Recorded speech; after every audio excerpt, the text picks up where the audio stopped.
नमस्कार दोस्तों, मैं हूं मनीष सिंह, आपका उद्यम सलाहकार और आप देख रहे हैं मैं बिजनेस गुरु। दोस्तों, हम जो इस वीडियो में बात करने वाले हैं वो एक इतने अच्छा टॉपिक है, मैं मानता हूं कि आने वाले समय इस टॉपिक को लेकर रहने वाला है और आप अगर इसमें महारत हासिल कर लेते हैं तो आप बिजनेस करें, चाहे इस क्षेत्र में, चाहे आप चाहें तो इस क्षेत्र में आप नौकरी भी कर सकते हैं। दोनों के बहुत अच्छे अवसर आपके लिए हैं। दोस्तों, आज की इस वीडियो में हम बात करेंगे प्लास्टिक इंडस्ट्री का क्या भविष्य है, प्लास्टिक इंडस्ट्री है क्या और आप उसमें किस प्रकार से अपनी जगह बना सकते हैं। दोस्तों, जैसा कि आप देख रहे हैं कि दिन प्रतिदिन के जो जीवन है हमारा, पहले आपने देखा कि घर में जितने भी सामान हुआ करते थे वहाँ पर हम प्लास्टिक का कम उपयोग करते थे। उसके अलावा हमारे पास और अन्य मेटल हुआ करते थे, जैसे पीतल है, स्टील है, इसका हम काफ़ी उपयोग करते थे। लेकिन पर जैसे जैसे पॉपुलेशन बहुत ज़्यादा हुई तो उन मेटल्स की जो शॉर्टेज होने लगी, तो उसके बाद हमने एक नई खोज करी, वो थी हमारी प्लास्टिक। तो अब हम देख रहे हैं कि हमारा ऑटोमोबाइल सेक्टर है। पहले हमारे स्कूटर्स वगैरह की जो आउटर बॉडी हुआ करती थी वो ज़्यादातर लोहे की होती थी, लेकिन अब फ्रेम लोहे का होता है, लेकिन आउटर बॉडी पे कहीं ना कहीं हमें प्लास्टिक से उसको कवर किया जाता है। उसके अलावा घर के जितने भी डब्बे वगैरह आपने देखा है, बाथरूम में जो भी एसेंसरीज काम में ली जाती है, जिसमें हैंगर्स हैं, इवन टोटी वगैरह, ये सब जितने भी हैं ये सभी प्लास्टिक के बनना शुरू हो गए। तो इससे लग रहा है कि प्लास्टिक का कुछ फ्यूचर तो है। अच्छा, अब इससे भी अगर हम आगे और एक चीज़ और देखें तो हमारी जो टाटा कंपनी है, टाटा कंपनी का एक जो उपक्रम है जुस्को ने भी तो सड़क तक बना दी है। उनका कहना है कि पॉलीमर ग्लू करके निकालते हैं जो अपनी वेस्टेज होती है, जो पतली पतली थैलियाँ हम जो कैरी बैग के रूप में यूज़ करते हैं, बॉटल्स वगैरह, उनको मेल्ट करने के बाद इन्होंने उसमें से ग्लू निकाला, पॉलीमर ग्लू, उसको इन्होंने डाबर के साथ मिक्स किया।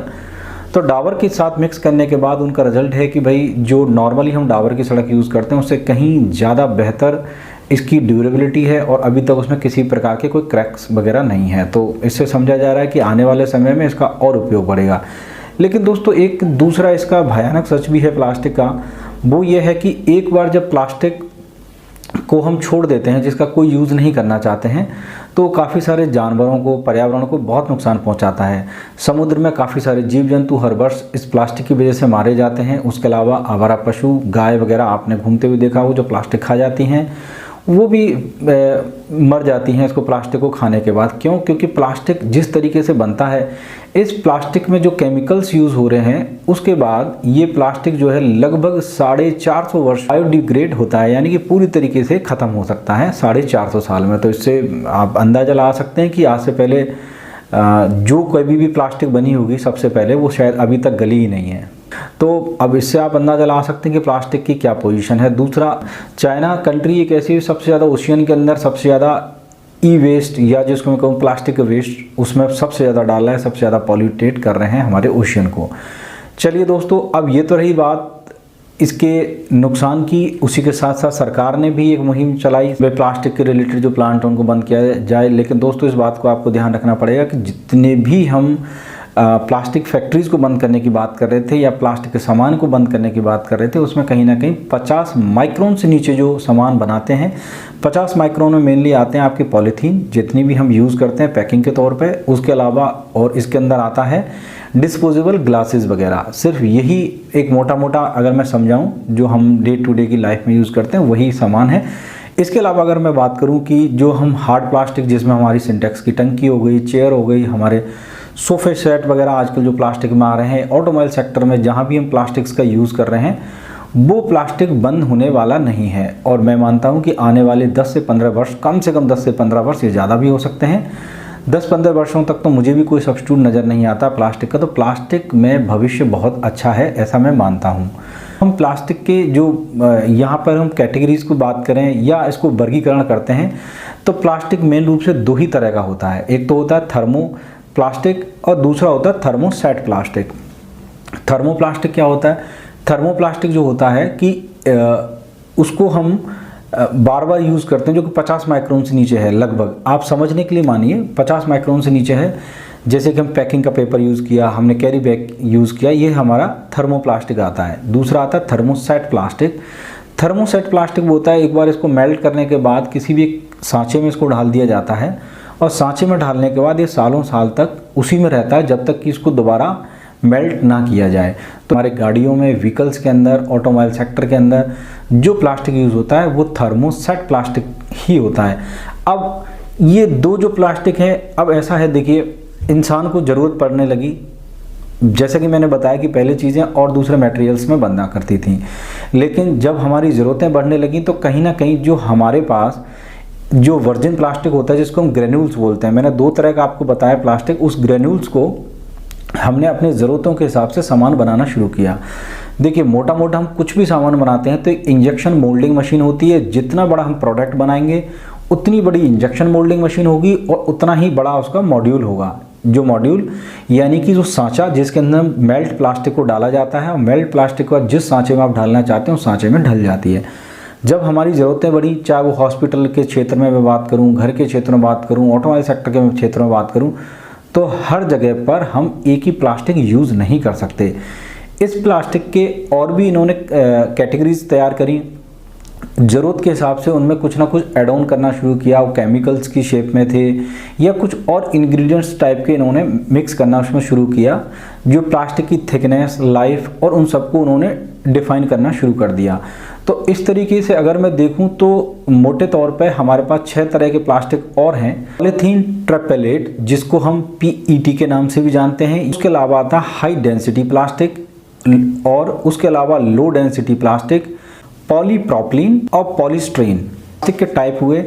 अब हमें ज़रूरत पड़ने लगी और इक्विपमेंट्स हमने बनाया। अब हमने देखा कि भाई प्लास्टिक में बहुत सारी संभावना है, तो हमने इसको और कैटेगरीज में बांटना शुरू किया। तो इस प्रकार लगभग हमने मोटे तौर पे अभी 125 तरह के प्लास्टिक हमने अपनी ज़रूरत के हिसाब से बना लिए हैं, या हम कहें कि 125 तरह का लगभग प्लास्टिक एग्जिस्ट करता है अभी। और अब आपको जिस इंडस्ट्री में जाना है उसकी आपको पूरी नॉलेज लेनी पड़ेगी। भविष्य बहुत अच्छा है प्लास्टिक इंडस्ट्री का, लेकिन अब कंडीशन है कि आपको उसमें महारत हासिल करनी पड़ेगी। अब महारत कैसे हासिल करें?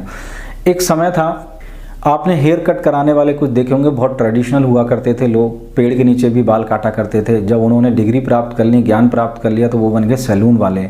टेलर लोग जो हमारे कपड़े सिला करते थे, उन लोगों ने ज्ञान ले लिया, उन्होंने डिग्री प्राप्त कर ली, तो वो बन गए हमारे बुटीक। उसी तरीके से आपने देखा होगा कि जो फैक्ट्रियों का या कंपनियों अकाउंट्स मैनेज किया करते थे वो मुनीम हुआ करते थे, तो उन्होंने डिग्री ले ली तो वो बन गए चार्टर्ड अकाउंटेंट।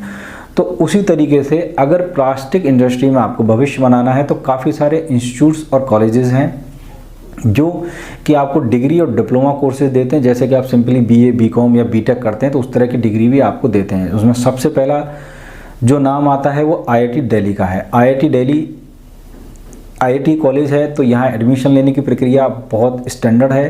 पूरा कॉम्पिटिटिव एग्ज़ाम्स देना पड़ता है, स्क्रीनिंग होती है, उसके बाद जाके कहीं आपको चांस मिलता है। तो हर कोई वहाँ चांस नहीं ले सकता। तो उसके अलावा भी काफ़ी सारे इंस्टीट्यूट्स हैं, उनके नाम मैं आपको 1 बाय 1 बताता हूँ। सबके डिस्क्रिप्शन में मैं जाके डिटेल्स भी डाल दूँगा, वहाँ जाकर भी आप देख सकते हैं। आपके हिसाब से जो कॉलेज सूटेबल लगे आप वहाँ जाके अपना एडमिशन ले सकते हैं और काम कर सकते हैं। उसमें जो सबसे ज़्यादा प्रचलित हैं, इंस्टीट्यूट ऑफ केमिकल टेक्नोलॉजीज़, ये है अपने मुंबई के अंदर है, महाराष्ट्र में। आप यहाँ जाके डिग्री प्राप्त कर सकते हैं। इसके अलावा हार्डकोर बटलर, ये कानपुर के अंदर है। LD कॉलेज ऑफ इंजीनियरिंग, ये है अहमदाबाद के अंदर। University of Mumbai, Gujarat technological university, ये गुजरात अहमदाबाद के अंदर है। और इसके अलावा एक जो सबसे खासा चर्चित नाम है वो CPET का है, central institute of plastic technologies institute. देखिए आप यहाँ जाकर भी कर सकते हैं, काफ़ी बड़े बड़े शहरों में इसके इंस्टीट्यूट्स अवेलेबल हैं। इन लोगों की एक अच्छी बात मुझे जो लगती है वो है कि आप जो ऐसे लोग जिनको लगता है कि वो डिग्री पूरी कर चुके हैं, पढ़ाई पूरी हो चुकी है, तो अब वो कौन सी डिग्री करें और उनके पास ज़्यादा समय भी नहीं है, तो उस कंडीशन में ये 3 महीने 4 महीने का टाइप के कोर्सेज इनके पास अवेलेबल हैं। और ये दिल्ली, गुड़गांव जैसे इंस्टीट्यूट्स के अलावा भी आप अगर देखें तो छोटी जगहों पर भी अवेलेबल हैं, जैसे जयपुर है, ग्वालियर है। इसके अलावा भी आप इनकी वेबसाइट में जाएंगे तो पैन इंडिया में इनके इंस्टीट्यूट्स बने हुए हैं, वहाँ जाके आप इनके 2 महीने, 3 महीने, 6 महीने टाइप के जो कोर्सेज हैं वो कर सकते हैं। अभी 2-3 महीने के जो कोर्सेज होते हैं इसके अंदर बहुत ज़्यादा कोई डिग्री कोर्सेज नहीं होते हैं, डिप्लोमा कोर्सेज होते हैं। देखिए आपको बहुत बड़ी इसमें डिग्री नहीं करनी है। अगर आपका मोटिव है कि भाई आपको इस क्षेत्र में कोई छोटी मोटी जॉब करनी है या अपना कुछ बिल्डअप करना है, तो उस कंडीशन में कोर्सेज बहुत अच्छे हैं, क्योंकि ये आपको हर तरीके की जो इंजेक्शन मोल्डिंग मशीन्स हैं उनकी आपको जानकारी देंगे, उसको थोड़ा बहुत रिपेयर करने की भी जानकारी देंगे, उनको कैसे चलाया जाता है, देखा जाता है, वो भी आपको जानकारी इन सभी इंस्टीट्यूट्स के माध्यम से दी जाएगी। दोस्तों मैं पूरी की पूरी जो इन्फॉर्मेशन है आपको मैं डिस्क्रिप्शन में डाल दूंगा। इसके अलावा भी काफ़ी सारी इन्फॉर्मेटिव जो बातें रहती हैं वो शूट करते समय रह जाती हैं, एडिटिंग के समय जब हमें याद आता है कि वो चीज़ें रह गई हैं तो कहीं ना कहीं मैं उनको, जो हमारी वेबसाइट है उसका लिंक मैं आपको डिस्क्रिप्शन में दे दूँगा, www.mybusinessguru.co.in पर भी जाकर आप पढ़ सकते हैं। वहाँ पर हमने हर एक जो वीडियो हम बनाते हैं आपके लिए सबकी इन्फॉर्मेशन वहाँ डालने की कोशिश करते हैं। तो दोस्तों मुझे उम्मीद है कि वीडियो आपको पसंद आया होगा। वीडियो काफ़ी इन्फॉर्मेटिव था आप लोगों के लिए, आप जाकर इस पर और रिसर्च करें। दोस्तों मुझे उम्मीद है कि आपको ये इन्फॉर्मेटिव वीडियो पसंद आया होगा। अगर वीडियो आपको पसंद आया तो प्लीज़ वीडियो को शेयर, लाइक, सब्सक्राइब करें और फिर से आपसे मिलते हैं दोबारा किसी अच्छे इन्फॉर्मेटिव, किसी अच्छे बिजनेस आइडिया के साथ में नए वीडियो को लेकर। तब तक धन्यवाद, नमस्कार।